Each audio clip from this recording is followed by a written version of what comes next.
விஜய் குறித்த நேரத்தில் அங்க வரவே இல்லை. இது முதல் தவறு விஜய் செய்தது. ஏன் வரல? உங்களை பார்க்க காலையில 9 மணில இருந்து மக்கள் நிக்கிறாங்கல்ல, சாப்பிடாம தண்ணி குடிக்காம வெயில்ல குழந்தை குட்டிய தூக்கிட்டு பொம்பளை பிள்ளைங்க நிக்கிறாங்கல்ல ரோட்ல. அந்த பொறுப்பு உங்களுக்கு வேண்டாமா? நீங்க வீட்டுல இருந்து கிளம்புறதே தனி பிளைட்ல தான் வரீங்க. அதுவும் 11 மணி தான் வீட்டுல இருந்தே கிளம்புறாரு.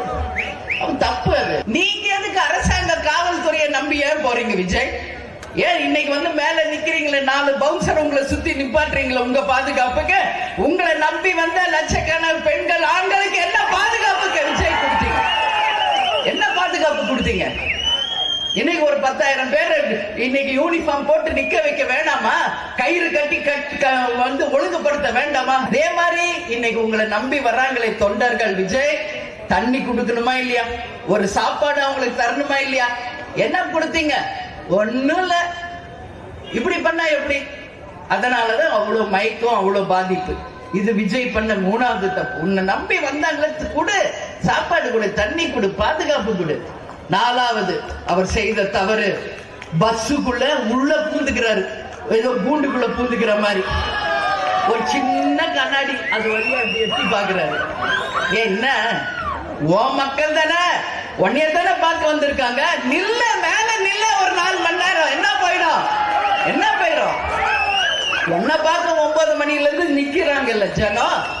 ஒரு வாங்கல, அங்க ஸ்டார்டிங் பாயிண்ட்ல இருந்து நின்னுகிட்டு வாங்கல, மக்களை பார்த்து கையாற்றி கும்பிட்டுக்கிட்டே வாமே.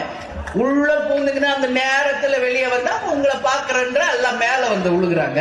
ஏன் இன்னைக்கு எங்க அண்ணன் சொல்றீங்களே விஜய், அண்ணன் என்ன செஞ்சாரு முதல்ல கத்துக்கிட்டு பேசு விஜய், முதல்ல கத்துக்கிட்டு பேசு. வெறும் எங்க அண்ணா மட்டும் போதுமா தம்பி?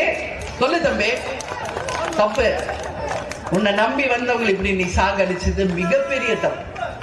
அதே மாதிரி இன்னொரு விஷயம் நான் சொல்றேன், விஜயை நம்பி வந்தவங்க எல்லா பெண்கள், குழந்தை, குட்டி எல்லாருமே இன்னைக்கு பாதிக்கப்பட்டிருக்காங்க.